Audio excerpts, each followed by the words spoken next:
గ్రామాల్లో చాలామంది ఇప్పటికీ ఒక్క మాట చెప్తూ ఉంటారు. వేల కాని వేల చెట్లు పైకి ఎక్కొద్దు అని చెప్పి. అయితే అలా ఎందుకు చెప్తారో మీకు తెలుసా? ఎందుకంటే అలాంటి సమయంలో ఆ చెట్లు పైన కొన్ని భయంకరమైనటువంటి శక్తులు ఉంటాయి. ఇప్పుడు మనం తెలుసుకోబోతున్న ఈ స్టోరీ కూడా అలాంటిదే. అది 2006 సంవత్సరం. ఆ గ్రామంలో సుధీర్ అనే ఒక యువకుడు ఉండేవాడు. తాను అప్పటికే డిగ్రీ ఫస్ట్ ఇయర్ చదువుతున్నాడు. తాను చదువుతున్నటువంటి కాలేజీకి తాను ఉన్నటువంటి గ్రామానికి మధ్య సుమారుగా ఒక 10 కిలోమీటర్ల దూరం ఉండేది. అయితే ఆ కాలంలో గనక చూసుకున్నట్టయితే ఇప్పట్లా ఎవ్వరూ కూడా ఆటోలకు వెళ్ళటం, బస్సులకు వెళ్ళటం ఇలాంటి అవకాశాలు చాలా తక్కువగా ఉండేవి. ఒకవేళ ఎవరైనా సరే స్కూల్స్కి కాలేజీకి వెళ్ళాలి అంటే ఎక్కువ శాతం గ్రామాల్లో ప్రజలు సైకిళ్లను మాత్రమే ఉపయోగించేవారు. ప్రతి ఇంటికి ఒక సైకిల్ అనేది ఆ రోజుల్లో తప్పనిసరిగా ఉండేది. ఇక అలాంటి రోజులవి. ఆ అబ్బాయి ప్రతిరోజు కూడా చదవటం, తిరిగి ఇంటికి రావటం అంతా కూడా బాగానే ఉండేది. అయితే ఆ అబ్బాయి వాళ్ళ అన్నయ్య పేరు మురళి. తనకి ఈ చెట్లు ఎక్కడం అనేది ఒక జీవనోపాధి. ఒకవేళ ఎప్పుడైనా సీజన్ ఉంటే కనుక మామిడి చెట్లు ఎక్కి మామిడికాయలు తెంపుతూ ఉండేవాడు. లేదా పొలాల్లో ఉన్నటువంటి చెట్లపైకి ఎక్కి కట్టెలు కొట్టడం, ఇలా ఏ పని దొరికితే ఆ పని ప్రతిరోజు చేస్తూ ఉండేవాడు. ఇక సుధీర్ వాళ్ళ అన్నయ్యకు చెట్లు ఎక్కడం ఎలాగో వచ్చు కాబట్టి తనకు కూడా అప్పుడప్పుడు చెట్లు ఎలా ఎక్కాలి అని చెప్తూ ఉండేవాడు. ఇక మెల్లగా సుధీర్ కూడా చెట్లు ఎక్కడం నేర్చుకున్నాడు. కొన్నాళ్ళకి తనకి చెట్లు ఎక్కడం అనేది ఒక అలవాటుగా మారిపోయింది. అప్పటి నుండి సుధీర్ కూడా ఎప్పుడైనా తనకి సెలవు ఉంటే వాళ్ళ అన్నతో పాటు పనులకు వెళ్తూ ఉండేవాడు. ఇలా పని చేసుకోవటం, చదువుకోవటం అన్నీ కూడా సజావుగానే జరుగుతూ ఉండేవి. అయితే ఆ సంవత్సరం ఎప్పటిలాగే వేసవి సెలవులైతే రావటం జరిగింది. అన్ని కాలేజీల్లాగే వాళ్ళ కాలేజీకి కూడా సెలవులు ఇవ్వటం జరిగింది. మరి సెలవులు ఇచ్చిన తరువాత ఎవరైనా ఏం చేస్తారు? ముఖ్యంగా యువకులైతే ఏదైనా పనుంటే చేసుకుంటారు. లేదా మరికొంతమంది ఎక్కువగా స్నేహితులతో తిరుగుతూ ఉంటారు. ఇక సుధీర్ కూడా అలాంటి వాడే. తనకి ఫ్రెండ్స్ కూడా చాలా ఎక్కువగా ఉండేవారు. ఒకసారి ఆ వేసవి కాలంలో తన ఫ్రెండ్స్ అందరితో పాటు సుధీర్ బయట తిరుగుతూ గ్రామానికి దగ్గరలో ఉన్నటువంటి ఒక చిన్న గుట్ట ప్రాంతానికి చేరుకోవటం జరిగింది. ఇక ఆ ప్రాంతం అనేది గ్రామం నుండి సుమారుగా 4 కిలోమీటర్ల దూరంలో ఉంటుంది. ఇక వాళ్ళంతా కలిసి దాదాపుగా ఉదయం 10 గంటల సమయంలో ఊరి నుండి ఆ ప్రాంతం దగ్గరకు చేరుకున్నారు. ఇక అక్కడి నుండి వారంతా కూడా మాట్లాడుకుంటూ తిరుగుకుంటూ అక్కడికి సమీపంలో ఉన్నటువంటి ఒక తోటలోకైతే చేరుకోవటం జరిగింది. ఆ తోట అనేది ఆ పక్క గ్రామానికి సంబంధించినటువంటి వేరొక వ్యక్తిది. ఇక కొండలపైన గుట్టలపైన ఉండే భూములు ఎలా ఉంటాయో మీకు చెప్పనవసరం లేదు. మామూలు చదునుగా ఉండే భూముల్లా కాకుండా మొత్తం ఏటవాలుగా ఉంటాయి. ఇక వాటినే పోడు భూములను కూడా అంటూ ఉంటారు. ఇక ఆ ప్రాంతంలో వాళ్ళ పక్క గ్రామానికి సంబంధించినటువంటి ఆ వ్యక్తికి సుమారుగా 8 ఎకరాల వరకు అక్కడ పొలమైతే ఉంది. దానిలో చాలా వరకు చెట్లు ఉండేవి. ఆ మిగతా ప్రాంతం అంతా కూడా తోటలో ఉండేది.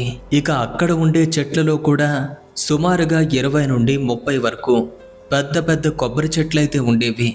ఇక ఆ కొబ్బరి చెట్లని ఈ యువకులు ఎప్పుడైతే చూశారో వెంటనే వాళ్ళకు వాటిపైన ఆశ పుట్టింది. ఇక వాళ్ళలో సుధీర్కి మాత్రమే చెట్టు ఎక్కడం వచ్చు. వారంతా కూడా మాట్లాడుకుని సుధీర్తో ఇలా అన్నారు, రే, నిజంగానే చాలా దాహంగా ఉందిరా. మాకు ఒక్కసారి ఆ కొబ్బరి బొండాలు తాగాలి అనిపిస్తుంది. దయచేసి నువ్వు చెట్టెక్కి ఆ కొబ్బరి బొండాలు క్రిందకు తీసుకురా. వెంటనే సుధీర్ వాళ్ళతో, ఈ టైంలో వద్దురా, ఒకవేళ ఎవరైనా చూశారు అంటే అస్సలు బాగోదు. మళ్ళీ పంచాయతీలో పెట్టడం, తగాదాలు ఇవన్నీ కూడా అవుతాయిరా. ఎందుకు లేనిపోని సమస్యలు తెచ్చుకోవటం? అలా కాదురా, ఈ ఒక్కసారి ఎక్కువ, ఇంకెప్పుడు కూడా అడగము అని తన ఫ్రెండ్స్ అంతా కూడా అలా బ్రతిమలాడేసరికి తానైతే ఏమీ కాదనలేకపోయాడు. సరేరా, ఎక్కుతాను, కానీ ఈ ఒక్కసారి మాత్రమే, ఇంకెప్పుడు కూడా ఇలాంటి పని అయితే చేయను. ఫ్రెండ్స్ అందరూ కూడా తనతో పాటు చెట్టు దగ్గరకైతే వెళ్ళారు. ఇక వారు ఆ ప్రాంతానికి దగ్గరగా చేరుకునేసరికి, చెట్టు ఎక్కడానికి సిద్ధపడేసరికి దాదాపుగా 11:30 గంటలు. ఇక వెంటనే సుధీర్ తన ఫ్రెండ్స్ అందరితో పాటు, రే, మీరంతా కూడా ఇక్కడే ఉండొద్దురా, కొంతమంది అక్కడక్కడ ఉండండి, ఒక్కొక్కరు ఒక్కో దగ్గర ఉండి చూడండి, ఒకవేళ దగ్గరలో ఎవరైనా జనాలు వస్తే నాకు ముందుగానే చెప్పండి, వెంటనే చెట్టు దిగి ఇక్కడి నుండి వెళ్ళిపోదాం, లేదంటే పెద్ద సమస్య అవుతుంది. ఇక ఆ ఫ్రెండ్స్ మొత్తం ఒక్క 6 ఉన్నారు. వాళ్ళలో 4 4 దిక్కులా ముందుకు వెళ్ళిపోయారు. క్రింద ఉన్నది కేవలం 2 మాత్రమే. అయితే ఇక చుట్టుపక్కల ఎవరూ కనిపించకపోవటంతో సుధీర్ వెంటనే చెట్టు ఎక్కడం ప్రారంభించాడు. ఆ చెట్టు కూడా చాలా పొడవైన కొబ్బరి చెట్టు. నెమ్మదిగా అతి కష్టం మీద చెట్టు మీదకైతే వెళ్ళిపోయాడు. ఇక చెట్టు పైనుండి ఒక్కొక్క కొబ్బరి బొండాన్ని తెంపి క్రింద పడేస్తూ ఉంటే, క్రింద ఉన్నటువంటి 2 స్నేహితులు కూడా వాటిని పట్టుకుని సేకరించి నెమ్మదిగా పక్కన పెడుతున్నారు. సరిగ్గా ఒక్క 6 నిమిషాలు గడిచేసరికి ఏమైందో ఏమో తెలియదు కానీ సుధీర్కి తన వెనుక నుండి ఎవరో హఠాత్తుగా తన వీపు పైన గట్టిగా ఒక దెబ్బ కొట్టినట్టయింది. అంత గట్టిగా దెబ్బ పడేసరికి ఒక్కసారిగా అతని కళ్ళు పచ్చబడ్డాయి. ఇక భయపడి వెంటనే తాను వెనక్కి తిరిగి చూసేసరికి ఆ కొబ్బరి చెట్టు కొమ్మ పైన ఒక స్త్రీ ఆకారం కూర్చున్నట్టుగా కనిపించింది. తనని చూడగానే ఒక్కసారిగా తన గుండె జల్లుమంది. ఆ పక్కన ఉన్నటువంటి కొబ్బరి కొమ్మల మీద కూర్చున్నట్టు కనిపిస్తుంది. ఇక తాను చూడటానికి ఎలా ఉంది అంటే, వయసులో ఉన్నటువంటి ఒక వృద్ధురాలు చూడటానికి ఎలా ఉంటుంది, అచ్చం ఆ విధంగానే ఉంది. కానీ తన జుట్టంతా కూడా బాగా తెల్లగా పండిపోయినట్టు కనిపిస్తుంది. అది మొత్తం తన ముఖం మీద పడ్డట్టుగా కనిపిస్తుంది. అంటే తన ముఖం పూర్తిగా కనపట్టలేదు. తన చెయ్యి మాత్రం అలా పైకెత్తి మళ్ళీ తనని కొట్టడానికి వస్తున్నట్టుగా తన మీదకు రాబోతుంటే, ఆ దృశ్యాన్ని చూసినటువంటి సుధీర్ హడిలిపోయాడు. భయంతో గట్టిగా అరిచాడు. క్రింద ఉన్నటువంటి 2 స్నేహితులు కూడా తన అరుపు వినపడగానే ఏమైందిరా అని క్రింద నుండి వారు అడుగుతుంటే, వారితో ఏం మాట్లాడకుండా తన ఎదురుగా ఉన్నటువంటి ఆ రూపాన్ని చూసినటువంటి సుధీర్ ఇంకా భయపడుతున్నాడు. తాను మరింత భయంతో గట్టిగా అరవటం మొదలుపెట్టాడు. తాను అలా అరిచేసరికి అంతవరకు ఓ కొబ్బరి కొమ్మ పైన కూర్చున్న ఆమె ఆ కొమ్మ మీద నుండి ఏదో ఒక విచిత్రమైన రీతిలో నడుచుకుంటూ నేరుగా తనకు దగ్గరగా వచ్చేస్తుంది. ఇక్కడ మీరు ఒక్క విషయాన్ని గమనించండి. సాధారణంగా మనిషి కొబ్బరి కొమ్మ పైన కూర్చోవటం కష్టం, ఎందుకంటే అవి సునాయాసంగా వంగిపోతాయి. మరి అలాంటిది ఆమె ఆ చెట్టుపైకి ఎలా వచ్చిందో తెలీదు. ఆ కొమ్మ పైన కూర్చోవటంతో పాటు దాని మీద నుండి నడుచుకుంటూ రావటం, అది నిజంగానే భయంకరమైన విషయం. అయితే తాను ఆ విధంగా దగ్గరికి వస్తూ తన చేత్తో సుధీర్ని పట్టుకోవటానికి ప్రయత్నించింది. ఇక సుధీర్ దాని నుండి తప్పించుకోవటానికి గట్టిగా అరుస్తూ అక్కడ నుండి కదలాలి అనుకున్నాడు. ఇక క్రింద ఉన్న వాళ్ళంతా కూడా తన అరుపులకు భయపడుతున్నారు. ఆ 2 చుట్టుపక్కల ఉన్న వాళ్ళందరినీ కూడా పిలిచారు. వారంతా పరిగెత్తుకుంటూ చెట్టు దగ్గరకు వచ్చి చూస్తే, పైన ఉన్నటువంటి సుధీర్ అయితే గట్టిగా కేకలు వేస్తున్నాడు. క్రింద నుండి వాళ్ళైతే అడుగుతున్నారు, రే సుధీర్, ఏమైందిరా, ఎందుకలా అరుస్తున్నావు అని చెప్పి క్రింద ఉన్నటువంటి వాళ్ళ మాటలైతే తనకు వినిపిస్తున్నాయి. ఇక సుధీర్ ఆ చెట్టు యొక్క మోవును గట్టిగా పట్టుకున్నాడు.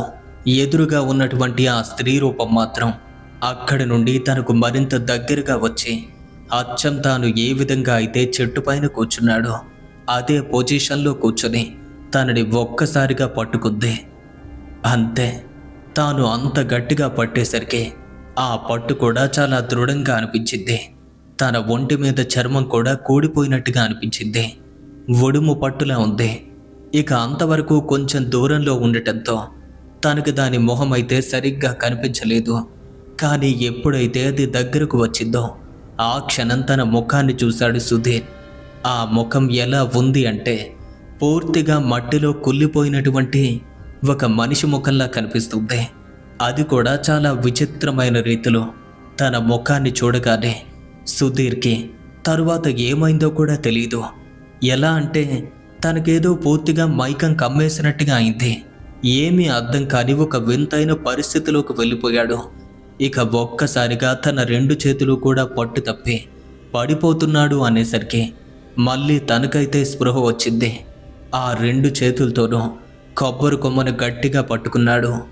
క్రింద ఉన్నటువంటి ఫ్రెండ్స్ అంతా కూడా కేకలు పెడుతున్నారు.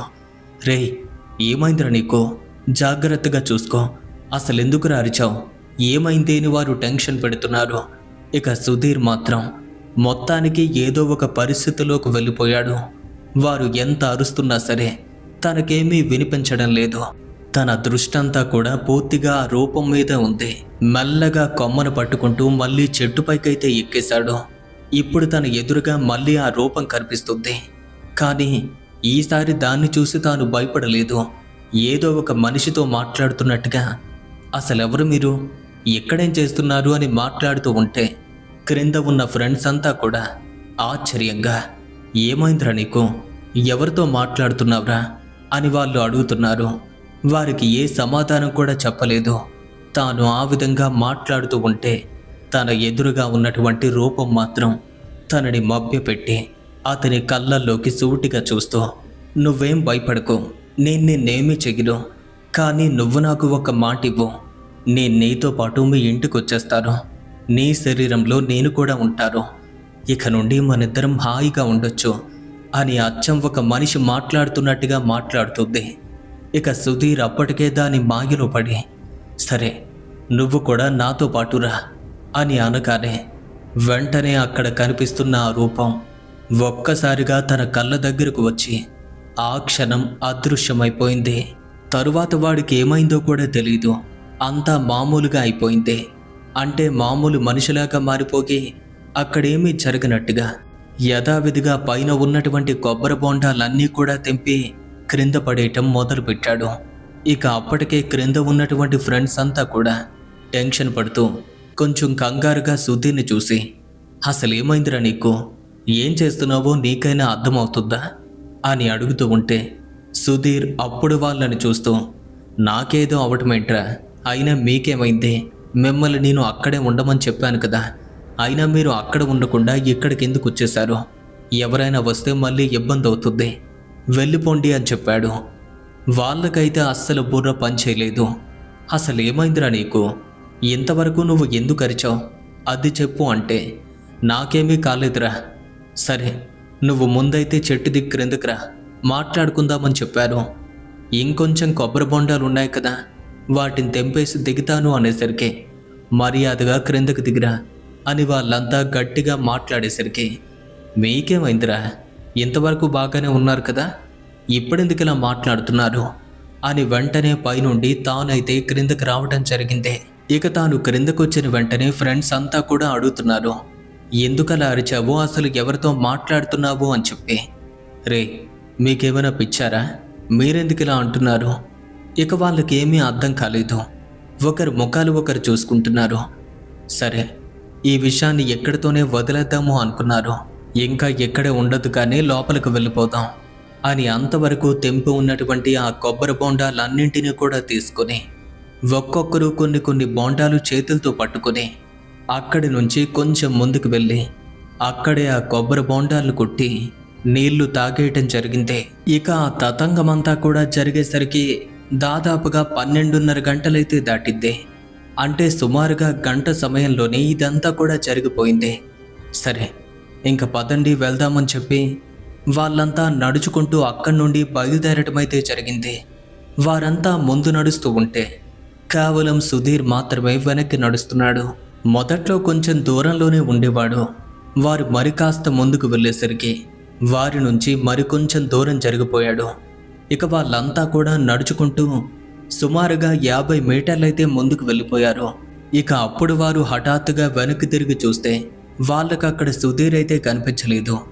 వీడెక్కడికి వెళ్ళిపోయాడు అని వాళ్ళు పూర్తిగా వెనక్కి వెళ్ళి చూస్తే వారి నుండి కొంచెం దూరంలో ఉన్నట్టుగా కనిపించాడు. ఇక వాళ్ళంతా కూడా, రే సుధీర్, అక్కడేం చేస్తున్నావురా, ఎక్కడికి రా అని పిలుస్తుంటే తనలో ఒలుకు లేదు పలుకు లేదు, అలానే నిలబడి చూస్తున్నాడు. రే, వినిపిస్తుందా, ఇక్కడికి రా, పిలుస్తుంటే సమాధానం కూడా లేదు అని మాట్లాడుతున్నా ఏమీ చెప్పడం లేదు. వారికేదో తేడాగా అనిపించింది. అసలు వీడికి ఏమైంది, ఇందాకటి నుంచి ఇలానే ప్రవర్తిస్తున్నాడు. ఇక వారంతా కూడా ఆ క్షణమే వాడి దగ్గరికి చేరుకుని, అసలేంట్రా నీ ప్రాబ్లం, ఏమైందో చెప్పు అని తనని ముట్టుకోగానే ఒక్కసారిగా తనను తాకినటువంటి ఇద్దరు ఫ్రెండ్స్ వంక కొంచెం సీరియస్గా చూస్తూ గట్టిగా నవ్వటం మొదలుపెట్టాడు. ఆ నవ్వు కూడా ఎలా ఉంది అంటే అచ్చం ఒక పిచ్చివాడు నవ్వినట్టుగా అనిపించింది. వాళ్ళకైతే వాడి నవ్వు చూసి చాలా భయం వేసింది. రే సుధీర్, అసలేమైందిరా నీకు అని మళ్ళీ వాడి దగ్గరకు వెళ్ళబోయేసరికి ఇక వాళ్ళను కొట్టడానికి కూడా ఒక్కసారిగా తాను చెయ్యి పైకెత్తాడు. ఇక వాళ్ళకి ఏం జరిగిందో కూడా తెలియటం లేదు. సరే రా, ఇక్కడి నుండి వెళ్ళిపోదాం అని వాడిని పట్టుకునే ప్రయత్నం చేస్తుంటే దగ్గరికి వెళ్తున్న ప్రతిసారి కూడా వాళ్ళను కొట్టాలని చూస్తున్నాడు. ఇంకా ఇలా కాదని వాళ్ళంతా వాడి చేతులు గట్టిగా పట్టుకుని అక్కడి నుండి లాక్కు వెళ్ళటానికి ప్రయత్నిస్తుంటే ఒక చిన్న పిల్లవాడు ఎలా ఏడుస్తాడో అచ్చం ఆ విధంగా ఏడవటం మొదలుపెట్టాడు. నేను రాను, ఇక్కడే ఉండిపోతాను, నన్ను వదిలేయండి అంటున్నాడు. వాళ్ళకైతే చాలా భయంగా ఉంది. అసలేమైందో తెలియటం లేదు. చెట్టెక్కిన దగ్గర నుండి ఇలానే ప్రవర్తిస్తున్నాడు. ఆ సిచ్యువేషన్ని ఎలా ఫేస్ చేయాలో కూడా తెలియటం లేదు. తరువాత భయపడి వారు వెంటనే సుధీర్ వాళ్ళ అన్నయ్యకు అంటే మురళికి ఫోన్ చేయటం జరిగింది. అన్న, సుధీర్ గాడికి ఏదో అయింది, వాడి ప్రవర్తన కూడా కొంచెం వింతగా ఉంది, అర్జెంటుగా రండి అని చెప్పి వాళ్ళు ఉండే ఆ ప్రదేశాన్ని చెప్పారు. అయితే అక్కడికి వాళ్ళ అన్నయ్య బైక్ పైన వచ్చేశాడు. వచ్చి చూస్తే సుధీర్ రోడ్డుకు మధ్యలో నిల్చున్నాడు. వారు ఎంత ప్రయత్నించినా సరే అక్కడి నుండి రావటం లేదు. పిలిస్తే మాట కూడా లేదు. అటు ఇటు దిక్కులు చూస్తున్నాడు. మధ్య మధ్యలో ఏడుస్తున్నాడు లేదా మౌనంగా ఉంటున్నాడు. ఇవి తప్ప ఏ విధమైనటువంటి స్పందన కూడా లేదు. ఇక సుధీర్ వాళ్ళ అన్నయ్య మురళికి ఏదో డౌట్ వచ్చింది. ఏదో జరుగుంటుంది లేదా ఏ గాలో పట్టుకొని ఉంటుంది. అసలేమైందో చెప్పండ్రా నాకు అని వాళ్ళ అన్నయ్య అడిగేసరికి అంతవరకు జరిగిందంతా కూడా పోసగుచ్చినట్టుగా వివరంగా చెప్పారు అతనికి. ఆ మాటలు వినగానే తనకి చాలా కోపం వచ్చేసింది. అసలు బుద్ధుందరా మీకు? మిట్ట మధ్యాహ్నం వేళ ఎవరైనా చెట్లపైకి వెళ్తారా?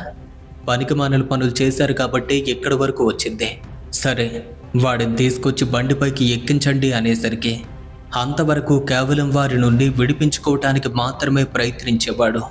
కానీ ఈసారి వారంతా కలిసి సుధీర్ని పట్టుకొని అక్కడి నుండి లాక్కు వెళ్ళటానికి ప్రయత్నిస్తే ఒక్క ఇంచు కూడా కదపలేకపోయారు.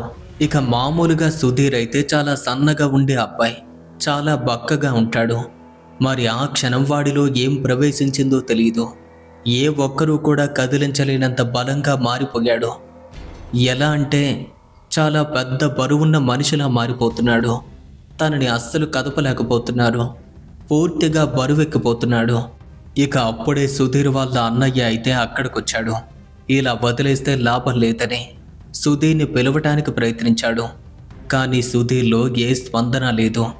ఇక వెంటనే తన ముఖాన్ని కొంచెం దగ్గరగా పెట్టి, నేను మీ అన్నయ్యను మాట్లాడుతున్నాడ్రా, ఇక్కడి నుండి వెళ్ళిపోదాం, ఇంటికి వెళ్దాం రా అని మాట్లాడేసరికి సుధీర్ ఒక్కసారిగా వాళ్ళ అన్నయ్య వైపు కోపంగా చూస్తూ పళ్ళు పటపటా కురికే ఏదో వాగటం మొదలుపెట్టాడు. ఇక మురళితో పాటు మిగతా వాళ్ళంతా కూడా బలంగా వాడిని పట్టుకుని అతి కష్టం మీద బైక్ పైకి ఎక్కించారు. అప్పటికి కానీ వాడు కూర్చోలేదు.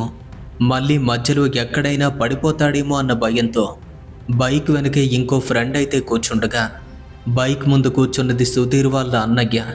తాను డ్రైవ్ చేస్తూ ఉంటే వెనుక కూర్చున్నటువంటి సుధీర్ మాత్రం ఏం మాట్లాడకుండా ఒక శిలలా అలానే ఉన్నాడు. ఎటో చూస్తున్నాడు. అలాగే మధ్య మధ్యలో నవ్వుకుంటున్నాడు. కానీ ఏం జరుగుతుందో తెలియటం లేదు. కొద్ది నిమిషాల్లో వారు అక్కడి నుండి ఇంటికైతే చేరుకోవటం జరిగింది. ఇంటికి వెళ్ళిన తర్వాత సుధీర్లో కొంచెం మార్పు అయితే వచ్చింది. మామూలుగా మాట్లాడడం మొదలుపెట్టాడు. వెంటనే కాళ్ళు కడుక్కుని వారంతా ఇంట్లోకైతే వెళ్ళిపోయారు. ఇక అప్పుడు సుధీర్తో పాటు వచ్చినటువంటి ఫ్రెండ్ సుధీర్ వాళ్ళ అన్నయ్య మురళితో, నేనింక వెళ్ళొస్తానన్నా, జాగ్రత్తగా చూసుకోండి అని చెప్పి తాను ఇంటికైతే వెళ్ళిపోయాడు. ఆ తరువాత మురళి సుధీర్ని ఇంట్లో కూర్చోబెట్టాడు. అసలేమైందిరా నీకు? ఎందుకెలా ప్రవర్తిస్తున్నావో చెప్పు. నాకేదో అవ్వటం ఏంటన్నయ్యా, వారు కూడా అలానే మాట్లాడుతున్నారు. నాకు తెలియక అడుగుతాను, నువ్వు బైక్ పైన నన్ను ఇక్కడికి ఎందుకు తీసుకొచ్చావు? నేను నా ఫ్రెండ్స్తో పాటు వస్తాను కదా అని అనేసరికి, రే, నువ్వు చెట్టెక్కిన దగ్గర నుంచి కూడా వింతగా ప్రవర్తించావట. ఆ ప్రాంతం నుండి రావటానికి కూడా ఇష్టపడలేదు. ఏదో దెయ్యం పట్టిన వాడిలా ప్రవర్తిస్తున్నావు. అన్నయ్య, నాకు దెయ్యం పట్టడం ఏంటి? అదేమీ లేదు అని చెప్పాడు వాడు. సరే సరే, జరిగిందేదో జరిగిపోయింది. నువ్వేమీ పెద్దగా ఆలోచించుకో, మైండ్ పాడు చేసుకోకు. అయినా మిట్ట మధ్యాహ్నం వేళ చెట్ల పైకి వెళ్ళొద్దని ఎన్నిసార్లు చెప్పుంటారు? మళ్ళీ ఎందుకురా ఈ తప్పు చేశావు?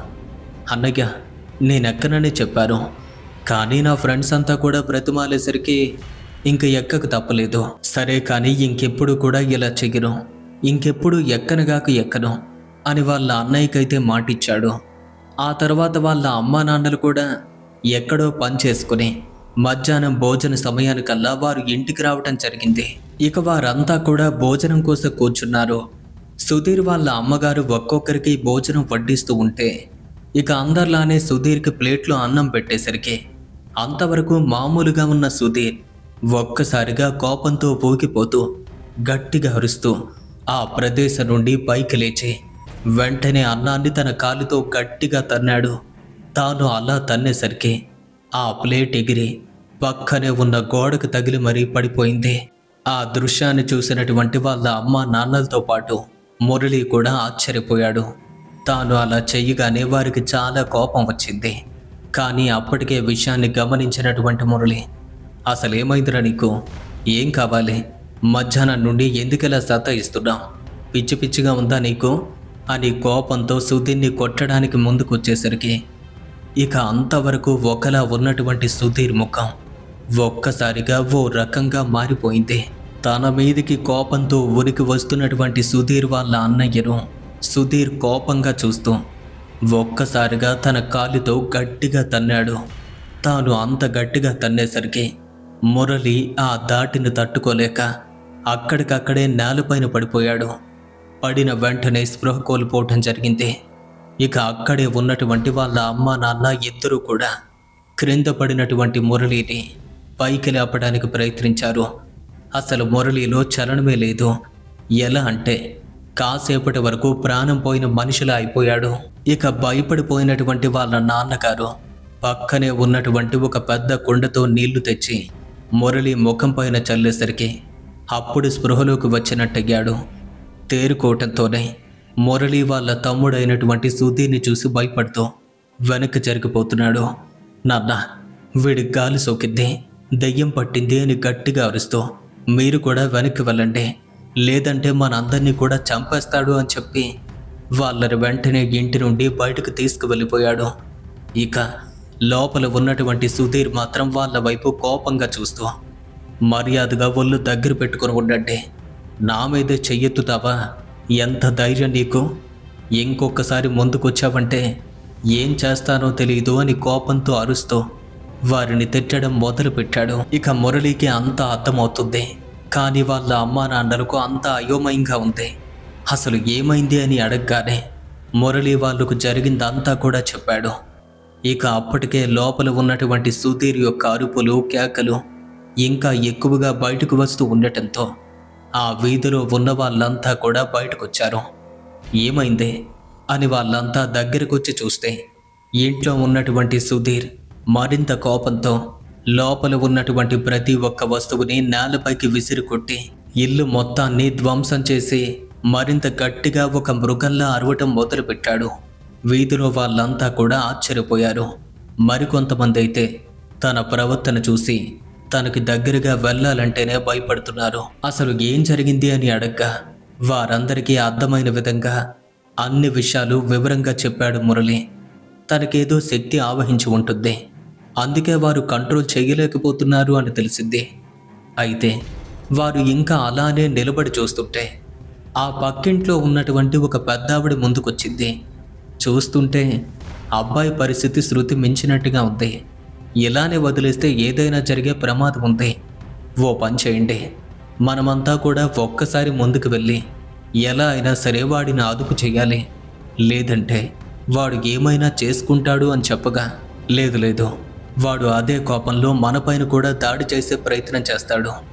ఒకరు లేదా ఇద్దరు అయితే ఏదైనా చేయగలుగుతాడు, కానీ మనమంతా కలిసి వెళ్తే ఏమీ చెయ్యలేడు అనగా ఇక వాళ్ళు కూడా సరే అని చెప్పి ఇంటి వెనుక నుండి ఒక 20 మంది, ముందు నుండి ఒక 20 మంది చొప్పున చాలామంది ఒకరి తరువాత ఒకరు వెంటనే ఇంట్లోకి వెళ్ళి మధ్యలో నిలబడి వస్తువులన్నింటినీ కూడా చిన్న భిన్నంగా కొడుతున్నటువంటి సుధీర్ యొక్క 2 చేతుల్ని పట్టుకుని అక్కడికక్కడే నేలపైన పడేశారు. ఇక అంతమంది మనుషులు ఉన్నప్పటికీ తనని ఆపలేకపోతున్నారు. ఎందుకంటే తనలోని శక్తి మామూలుది కాదు, చాలా భయంకరమైన దుష్ట శక్తి. వాళ్ళందరినీ కూడా లాగి మరీ తప్పించుకోవటానికి ప్రయత్నిస్తుంటే అప్పుడే మురళి తనకి ఎలాగో చెట్లెక్కే అలవాటు ఉంది అని చెప్పుకున్నాం కదా, మరి అదే సమయంలో వారు తాడును కూడా ఉపయోగిస్తారు. తాళ్ళైతే ఉంటాయి. వెంటనే ఆ తాళ్ళను తీసుకొచ్చి వాడి 2 చేతులు కూడా వెనక్కి పెట్టి కట్టేశాడు. ఇక అలా కట్టిన తర్వాత సుధీర్ ఈసారి తన నోటితో ఎవరినైనా కొరికే ప్రయత్నం చేశాడు. ఇంకా ఇలానే ఉంచకూడదు అని ఆ క్షణమే ఇంటి నుండి బయటకు తీసుకొచ్చి వాళ్ళ ఇంటి ఎదురుగా ఉన్నటువంటి ఒక పెద్ద జామ చెట్టుకైతే అదే తాడుతో కట్టేయటం జరిగింది. అలా కట్టిన తరువాత తాను కొంచెం కంట్రోల్ అయినట్టుగా కనిపించాడు. కాసేపటికి మౌనంగా మారిపోయాడు. ఇక అక్కడే ఉన్న గ్రామస్తులంతా కూడా ఒక్కొక్కరు ఒక్కో విధంగా మాట్లాడడం మొదలుపెట్టారు. అందరూ కూడా ఏం చేద్దామని మాట్లాడుతూ ఉండగా అప్పుడే వారిలో ఒక పెద్ద ఆయన ముందుకొచ్చి, ఇలాంటి వాటిని ఇలానే విడిచిపెడితే మంచిది కాదు, ఏదైనా జరుగుతుంది. నాకు తెలిసినటువంటి ఒక వ్యక్తి అయితే ఉన్నారు. ఇక్కడి నుండి గ్రామం అనేది సుమారుగా ఒక 20 కిలోమీటర్లు ఉంటుంది. మనం వెళ్ళి అతన్ని కలవాలి. ఎలా అయినా ఇక్కడికి తీసుకురాగలిగితే తాను ఏదైనా పరిహారం చేస్తారు అని చెప్పగా అతను చెప్పినటువంటి అడ్రస్కి వెంటనే మురళితో పాటు ఇంకో ఫ్రెండ్ కూడా బయలుదేరి వెళ్ళారు. వెళ్ళిన తర్వాత ఆ వ్యక్తితో జరిగిందంతా కూడా చెప్పి తాను ఆ సమయంలో రావటానికి వీలు పడదు అనగా వారిని బ్రతిమలాడి మరి అతన్నైతే అక్కడికి తీసుకురావటం జరిగింది. ఈ సమయంలో రావటం కుదరదు, రేపు వస్తాను అని చెప్పగా, దయచేసి అలా అనొద్దు, మా తమ్ముడక్కడ ప్రాణాపాయంలో ఉన్నాడు, మీరు రాకపోతే వాడి ప్రాణాలు కూడా పోతాయి, దయచేసి మా మాట విని రండి అని వెంటనే కాళ్ళ మీద పడిపోయాడు మురళి. ఇక అవసరాన్ని గ్రహించినటువంటి ఆ భౌత వైద్యుడు వస్తానని చెప్పడంతో వెంటనే వారంతా కూడా బయలుదేరి అక్కడి నుండి తిరిగి వారి గ్రామానికి వారి ఇంటికైతే తీసుకురావటం జరిగింది. ఇక వచ్చినటువంటి వ్యక్తి సుమారుగా ఒక 32 ఏళ్ల వయసులో ఉన్నటువంటి యువకుడు. చూడటానికి చాలా గంభీరంగా కనిపిస్తున్నాడు. తాను ఆ ప్రాంతాల్లో అడుగు పెట్టేసరికి అంతవరకు ఏం మాట్లాడకుండా మౌనంగా ఉన్నటువంటి సుధీర్ ఒక్కసారిగా ఆ వ్యక్తిని చూసి గట్టిగా అరవటం మొదలుపెట్టాడు. ఇక అతను ఎంత గట్టిగా అరుస్తున్నాడు అంటే అక్కడే ఉన్న వాళ్ళందరికీ చెవులు చెల్లులు పడిపోయేలా అనిపించింది. తన అరుపులకు భయపడి చాలా మంది వెనుకంజ వేశారు, దూరం జరిగిపోతున్నారు. ఇక ఆ వ్యక్తి మాత్రం సుధీర్కి ఎదురుగా వెళ్ళి నేరుగా అతని కళ్ళలోకి కళ్ళు పెట్టి చూస్తూ వెంటనే మురళితో పాటు వాళ్ళ అమ్మా నాన్నల వైపు చూసి, మీ అబ్బాయిని పట్టుకున్నది మామూలుది కాదు, మీ దగ్గర ఏదైనా వెదురుకర్ర లాంటిదుంటే తీసుకురండి అని చెప్పగానే వారిలో ఒకరు పరిగెత్తుకుంటూ వెళ్ళి ఒక వెదురు కర్రనైతే తీసుకొచ్చారు. తన ఎదురుగా ఉండి గట్టిగా అరుస్తూ ఉన్నటువంటి సుధీర్ నోటికైతే ఆ కర్రను అందించాడు. ఎప్పుడైతే తన నోటికి ఆ వెదురు కర్ర చిక్కిందో ఆ క్షణమే సుధీర్ ఆ వెదురు కర్రను ఏదో మృగం చీరుతున్నట్టుగా తన నోటి పళ్ళతో గట్టిగా కరిచి పట్టుకున్నాడు. తాను పట్టుకున్నటువంటి పట్టు ఎంత బలంగా ఉంది అంటే వెంటనే తన పళ్ళు దాని లోపలికి దిగబడిపోయాయి. ఆ వ్యక్తి కర్రను తన చేత్తో పట్టుకుని వెనక్కి లాగుతూ ఉంటే సుధీర్ మాత్రం ఎంతసేపటికి దాన్ని విడిచిపెట్టడం లేదు. ఇంకా బలంగా ఒక మృగంలా కొరకడం మొదలుపెట్టాడు. మామూలుగా అయితే ఒక వెదురు కర్రని అలా నోటితో విరగొట్టడం అసాధ్యం. దానికోసం కత్తి లేదా గొడ్డలి ఉండాలి. కానీ సుధీర్ మాత్రం తన పళ్ళతోనే ఆ వెదురు కర్రని వారు చూస్తూ ఉండగానే ముక్కలు ముక్కలుగా కొరికేయటం మొదలుపెట్టాడు. ఇక ఆ వ్యక్తి కర్రను పట్టుకుని గట్టిగా లాగేసరికి తాను పట్టుకున్నటువంటి ఆ పట్టుకి, తన యొక్క బలానికి తన నోటిలో ఉన్నటువంటి ఆ వెదురు కర్ర ఒక్కసారిగా 2 భాగాలుగా విడిపోయింది. ఎవరో గొడ్డలితో బలంగా కొడితే ఎలా విడిపోతుందో అలాగే దానిలో చీలిక మొదలైంది. ఆ దృశ్యాన్ని మొట్టమొదటిసారి గ్రామస్తులైతే చూశారు. ఇక తనలోకి ప్రవేశించిన ఆ దుష్టశక్తి ఎంత ప్రమాదకరమైందో వారికి అర్థమైంది. ఆ భూత వైద్యుడు వాళ్ళందరి వైపు చూశారు కదా, వీడిలో ఉన్న శక్తి మామూలుది కాదు. మీరు దీన్ని చెట్టు కట్టి మంచి పని చేశారు. పొరపాటున దాని నోటికి కానీ ఎవరైనా దొరికుంటే అక్కడికక్కడే కొరికేసేది అని చెప్పి ఇంకా ఆలస్యం చేయొద్దని వెంటనే పూజను ఏర్పాటు చేయటానికి అవసరమైన వస్తువులన్నింటినీ కూడా చెప్పాడు. ఇక సుధీర్ వాళ్ళ అమ్మా నాన్నలు అలాగే మురళి కూడా వాటన్నింటినీ కూడా సమకూర్చడం జరిగింది. ఇక వాటన్నింటినీ కూడా తీసుకొచ్చేసరికి దాదాపుగా సాయంత్రం కావచ్చింది. అయితే ఉదయం నుంచి కూడా సుధీర్ పచ్చి మంచినీళ్ళు కూడా తాగలేదు.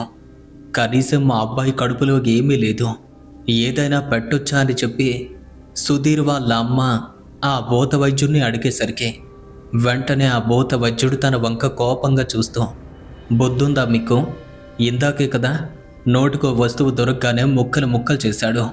పొరపాటును నువ్వు వాడికి భోజనం తినిపించడానికి వెళ్ళావు అంటే మాత్రం నీ చెయ్యి కూడా మిగలకుండా చేసేస్తాడు. నీ కొడుకేమీ కాదు, నేను చూసుకుంటాను అని చెప్పి హెచ్చరించాడు. ఎంతైనా కన్న తల్లి కనుక తన కొడుకు యొక్క పరిస్థితిని ఆ విధంగా చూసేసరికి తట్టుకోలేకపోయింది. మిగతా ఆడవాళ్ళంతా కూడా తనని ఓదార్చారు. ఇక ఆ పూజ ఏర్పాట్లు చేస్తున్నంత వరకు కూడా అక్కడ సుధీర్ అరవకుండా మౌనంగా ఉన్నాడు. ఎవ్వరు పిలిచినా అస్సలు మాటే లేదు. మరొక 10 నిమిషాల్లో పూజ మొదలవుతుంది అనేసరికి అప్పుడు సుధీర్ ప్రవర్తన మళ్ళీ మారిపోయింది. అంతకుముందు అంతా కూడా గట్టిగా అరుస్తూ అందరినీ భయపెట్టే విధంగా ప్రవర్తించిన సుధీర్ ఆ క్షణం పూర్తిగా భయపడ్డట్టుగా నటిస్తూ ఏడుస్తూ అక్కడ ఉన్నటువంటి పూజారితో ఇలా మాట్లాడడం మొదలుపెట్టాడు. దయచేసి నా చేతికి ఉన్నటువంటి ఈ కట్లన్నీ కూడా విప్పేయండి, నేను ఈ అబ్బాయిని ఏమీ చెయ్యను, వెళ్ళిపోతాను అని మాట్లాడుతూ ఉండేసరికి ఆ పూజారి వెంటనే సుధీర్కి మరింత దగ్గరగా వెళ్ళి, సరే నీ కట్లన్నీ కూడా విప్పేస్తాను, మరి నువ్వు నిజంగానే వెళ్ళిపోతావా అని అడిగాడు. నిజంగానే వెళ్ళిపోతారు, దయచేసి నా కట్లు విప్పేయండి అని ఒక స్త్రీ ఎలా అయితే మాట్లాడుతుందో అలానే ఏడుస్తుంది. తన మాటలు కూడా ఏదో మారిపోయినట్టుగా మాట్లాడుతుంది. ఇక అక్కడ ఉన్న వాళ్ళంతా కూడా ఏమనుకున్నారు అంటే నిజంగానే ఆ భూత వైద్యుడు కట్లు విప్పేస్తాడేమో అని. ఇక ఆ వ్యక్తి మాత్రం ఆ విధంగా చెయ్యలేదు. ఇక వెంటనే భూత వైద్యుడు సుధీర్ యొక్క వెనుక భాగానికి చేరుకొని ఆ తాళ్లపైన చెయ్యి ఉంచాడంతే. ఇక అప్పుడే సుధీర్ మళ్ళీ ఏడుస్తూ దయచేసి కట్లు విప్పేయండి, వెళ్ళిపోతాను అని బ్రతిమలాడుతున్నాడు. అయినా సరే ఆ భూత వైద్యుడు కట్లు విప్పకుండా అలానే వాటిపైన చేతిని పెట్టి ఉంచాడు. చాలా సమయం గడిచింది, అయినా సరే కట్లు విప్పడం లేదు. ఇక అంతవరకు ఎంతగానో బాధపడుతున్నట్టుగా నటించిన సుధీర్ గొంతు నుండి ఓ భయంకరమైన స్వరం వచ్చింది. ఈసారి అచ్చం ఒక ముసలిదానిలా మాట్లాడుతుంది. తన గొంతు నుండి ఆ స్వరం ఒక ముసలిదానిలా మారిపోయేసరికి వాళ్ళందరి కళ్ళు ఒక్కసారిగా పెద్దవయ్యాయి. ఎందుకంటే అంతవరకు ఎంతో సౌమ్యంగా మాట్లాడినటువంటి సుధీర్ ఇప్పుడు ఘోరంగా మాట్లాడుతూ కోపంతో ఇలా అంటున్నాడు, ఇరా కుక్క, నన్నే మోసం చేయాలని చూస్తావా? మర్యాదగా కట్లు విప్పో, లేదంటే నిన్ను ఇక్కడే ఏం చేస్తానో తెలీదు అనేసరికి నువ్వు చేయటానికి ఏమీ లేదులే, కానీ నీ బుద్ధేంటో నాకు బాగా తెలుసు. అయినా ఇలాంటి వాడిని పట్టుకొని నువ్వేం చేస్తావే? ఇక వెంటనే సుధీర్ శరీరంలో ఉన్నటువంటి ఆ శక్తి చెట్టు కట్టి ఉన్నటువంటి ఆ తాళ్ళను తెంపుకునే ప్రయత్నం చేస్తుంది. కానీ తెంపలేకపోతుంది, ఎందుకంటే వారు అంత బలంగా కట్టేశారు. ఇక వెంటనే ఆ పూజారి మళ్ళీ ముందుకొచ్చి వెంటనే తన పూజను మొదలుపెట్టాడు. ఎప్పుడైతే తాను మంత్రాలు వల్లించడం మొదలుపెట్టాడో అప్పుడు సుధీర్లో ఉన్నటువంటి ఆ భయంకరమైన శక్తి అస్సలు ఉండలేకపోతుంది. తన చేతికి ఉన్నటువంటి ఆ తాళ్ళను ఎలా అయినా సరే తెంపుకోవాలి అని చెప్పి ఒక్కసారిగా చెట్టు మొత్తాన్ని నేలకు వంచేయటం మొదలుపెట్టింది. అది మాత్రమే కాదు, క్రింద నుండి పైకెగురుతూ దాని కాళ్ళతో నేల మీద కొట్టేసరికి అక్కడ ఉన్నటువంటి ఆ ప్రదేశం అంతా కూడా బరువుకు లోపలికి వెళ్ళిపోతున్నట్టు అవుతుంది. అలాంటి ఒక భయంకరమైన దృశ్యాన్ని ఆ గ్రామం మొత్తం కళ్ళార్పకుండా చూస్తున్నారు. ఇక మరింత బలంగా ఆ ప్రాంతాన్ని తొక్కుతూ అరవటం మొదలుపెట్టాడు. వెంటనే పూజారి గారు తన ప్రక్రియను పూర్తి చేసి తన చేతుల్లోకి ఒక రహస్య పదార్థాన్ని తీసుకొచ్చి దాన్ని సుధీర్ పైకి చల్లేసరికి తనలో ఉన్నటువంటి ఆ శక్తి గట్టిగా అరుస్తూ తన చేతులు విదిలించుకోవటానికి ఆ చెట్టును మరింత బలంగా లాగుతుంది. అది అంత దారుణంగా లాగేసరికి ఆ చెట్టు యొక్క వేర్లు సైతం పైకి వచ్చినట్టుగా అయిపోయింది. చెట్టు పూర్తిగా పొరిగిపోతుంది. ఆ దెబ్బతో జనంతో పాటు తన తల్లిదండ్రులు కూడా అక్కడి నుండి దూరం పారిపోయారు. ఆ తరువాత ఆ పూజారి ఆ పదార్థాన్ని మరింతగా తన మీదకు విసిరుకుట్టాడు. ఇప్పుడు చెప్పు, ఎక్కడి నుంచి వచ్చావో అనేసరికి తనలో ఉన్న ఆ శక్తి భయపడుతూ ఇలా మాట్లాడడం మొదలుపెట్టింది. నేను ఎన్నో సంవత్సరాలుగా ఆ ప్రాంతంలో తిరుగుతూ ఉన్న ఒక పిశాచిని. అయితే వీడు మెట్ట మధ్యాహ్నం వేళ చెట్టయితే ఎక్కాడు. ఆ సమయానికి నేను చెట్టుపైన విశ్రాంతి తీసుకుంటున్నాను. నేను ఆ చెట్టుపైనే ఉన్నాను. ఎందుకంటే అది నా స్థావరం కాబట్టి. నేను ప్రశాంతంగా ఉన్న సమయంలో వీడు చెట్టుపైకొచ్చి నాకు ఆటంకం కలిగించాడు. అందుకే మొదట్లో కొట్టారు. భయపడి దిగిపోతాడు అనుకున్నారు. చెట్టుపై నుండి నేనే క్రిందకు పడేద్దాము అనుకున్నారు. ఎందుకో తెలీదు, వీడు నాకు బాగా నచ్చాడు. వీడి వంటి నుండి వచ్చే వాసన నాకు బాగా నచ్చింది. మెల్లగా వీడిని భయపెట్టిన మాయలో పడేశాను. ఆ తరువాత అక్కడ ఏం జరిగిందో అంతా వివరంగా చెప్పింది. అది విన్న వాళ్ళంతా కూడా అలానే మౌనంగా ఉండిపోయారు. ఇక వెంటనే పూజారి దానితో మాట్లాడుతూ, సరే నీకేం కావాలో చెప్పు, నేను ఏర్పాటు చేయిస్తాను. వీడిని మాత్రం వదిలే. లేదు లేదు, వదలు. వీడి శరీరం యొక్క వాసన నాకు బాగా నచ్చింది. కొద్ది రోజుల్లో ఎలా అయినా సరే వీడి శరీరంలో రక్తం మొత్తాన్ని తీసుకుంటాను. ఆ తర్వాత వీడు చనిపోతాడు, వెళ్ళిపోతాడు అని మాట్లాడుతూ ఉండగా, అది నీ వల్ల కాదు. మర్యాదగా ఏం కావాలో చెప్పు, కావలసింది ఇస్తాను, లేదంటే ఈ క్షణమే బంధిస్తాను అనేసరికి, నువ్వు నన్ను నిజంగానే బంధిస్తావు. ఆ శక్తి నీకు ఉందన్న విషయం నాకు అర్థమవుతుంది. కానీ వేళ కాని వేళ నా స్థావరానికి వచ్చాడు, నన్ను ఇబ్బంది పెట్టాడు. అందుకే నేను వీడిలోకి వచ్చేశాను. ఇందులో నా తప్పేమీ లేదు అనగా, వాడి తరపున వీళ్ళ అమ్మా నాన్నలు కూడా క్షమాపణ చెప్పిస్తున్నాను అనేసరికి, అయితే ముందుగా వారిని క్షమాపణ చెప్పించు అంటుంది. వెంటనే భూత వైద్యుడు వాళ్ళందరినీ పిలిచి, మీ అబ్బాయి చేసిన తప్పుకి తనకి క్షమాపణ చెప్పండి అనగా, వాళ్ళంతా అలా అని చెప్పి, దయచేసి మా అబ్బాయిని వదిలే అమ్మా, ఇంకెప్పుడు కూడా అటువైపు రాకుండా చూసుకుంటామనగా, ఇక మిగతా జనాలంతా కూడా ముందుకొచ్చి, దయచేసి వాడిని ఏమీ చెయ్యొద్దు, వాడు మాత్రమే కాదు మేం మాటిస్తున్నాం, ఊర్లో ఉన్నటువంటి ఏ ఒక్కరం కూడా అటువైపు రానే రాము అని చెప్పి తనతో మాట్లాడడం జరిగింది. సరే, మీరు చెప్పినట్టుగా వీడిని వదిలేస్తాను, కానీ నేను అడిగింది మాత్రం చేయండి. ఒక ఎర్ర చీరను తీసుకొచ్చి ఆ చెట్టు పైభాగం మొత్తానికి చుట్టండి, మొత్తాన్ని కనబడకుండా కప్పేయండి. దాంతో పాటుగా ఒక నాటుకోడి, దాన్ని ఏర్పాటు చేయండి. నాకు నాటుకోడి అంటే చాలా ఇష్టం. వాటన్నింటినీ కూడా అక్కడ పెట్టేయండి అని చెప్పింది. సరే, నువ్వు చెప్పినట్టుగానే చేస్తాం, కొంచెం సమయం ఇవ్వు అనగా, మీరు వెంటనే ఆ పని చేయండి, లేదంటే నేను అస్సలు వదల్లు అనేసరికి, నువ్వు చెప్పినట్టుగానే చేస్తామని చెప్పి అప్పటికప్పుడు ఆ భూత వైద్యుడు వాటన్నింటినీ కూడా వారితో ఏర్పాటు చేయించి వీటన్నింటినీ కూడా తీసుకువెళ్ళి ఆ చెట్టు దగ్గర ఇప్పుడే పెడుతున్నాము అనగా, సరే మీరు వెళ్ళి ఆ చెట్టు దగ్గర పెట్టి ఇక్కడికి రండి, అప్పుడు కానీ వదల్లు అంటుంది. ఇక వేరే గత్యంతరం లేక గ్రామంలో చాలామంది యువకులతో పాటు మురళికి ఎలాగో చెట్టు ఎక్కడో వచ్చు కాబట్టి మురళి ముందుగా వెళ్తుంటే వారంతా వెనుక వచ్చారు. వాళ్ళ తమ్ముడు ఎక్కినటువంటి ఆ చెట్టుని తన ఫ్రెండ్స్ చూపించగా మురళి వెంటనే చెట్టుపైకి ఎక్కడానికి సిద్ధమయ్యాడు. ఆ తరువాత ఒక పెద్ద తాడు పట్టుకుని పైకి ఎక్కిపోయాడు. చెట్టు మీదకు వెళ్ళిన తరువాత ఆ తాడును క్రిందకు వేశారు. ఇక వెంటనే ఆ తాడుకు ఓ బకెట్ కట్టి అది చెప్పినటువంటి నాటుకోడి మాంసానికి ఏర్పాటు చేశారు. అలాగే ఒక చీరను కూడా పెట్టారు. ఆ తాడుతో వాటన్నింటినీ పైకి తీసుకుని ఆ బకెట్ని ఆ చెట్టుకు మధ్య భాగంలో పెట్టి ఆ చీరని ఆ కొమ్మల చుట్టూ చుట్టి ఆ తరువాత నెమ్మదిగా తాను క్రిందకు రావటం జరిగింది. ఇక ఒక్క క్షణం కూడా వారు ఆలస్యం చేయకుండా వెంటనే వారంతా కూడా ఇంటికొచ్చి చూసేసరికి అంతవరకు తనని ఆవహించి ఉన్న ఆ పిశాచి ఒక్కసారిగా గట్టిగా ఆవులిస్తూ తనని విడిచిపెట్టి వెళ్ళిపోయింది. ఇక అప్పటికే దానివల్ల బాధించబడ్డ సుధీర్కి మాత్రం ఒంటి మీద స్పృహ లేదు. వెంటనే భూత వైద్యుడు వాళ్లకు చెప్పి 11 బిందెలతో పసుపు నీళ్లు తీసుకొచ్చి తన పైన పొగండి అని చెప్పగా వారంతా అలానే చేశారు. 11వ బిందెతో నీళ్లు ఎప్పుడైతే పడ్డాయో అప్పుడు తనకి స్పృహ వచ్చింది. ఇక తనకి ఏం జరిగిందో తెలియదు. అయోమయంగా గందరగోళంగా చూస్తూ ఉంటే భూత వైద్యుడు వెంటనే అతని చేతికి ఒక రక్షా దారాన్ని కట్టి ఇప్పటి నుండి 11 రోజుల పాటు ఇంటి బయట అడుగు పట్టనియొద్దు అలా మరికొన్ని జాగ్రత్తలు చెప్పి తరువాత రోజు ఉదయాన్నే అక్కడి నుండి వెళ్ళిపోవటం జరిగింది. ఈ స్టోరీ కనుక మీకు నచ్చినట్టయితే లైక్ చేయండి, షేర్ చేయండి. ఇలాంటి మరిన్ని తెలుగు హారర్ స్టోరీస్ కోసం ఇప్పుడే మన ఛానల్ను సబ్స్క్రైబ్ చేసుకోండి.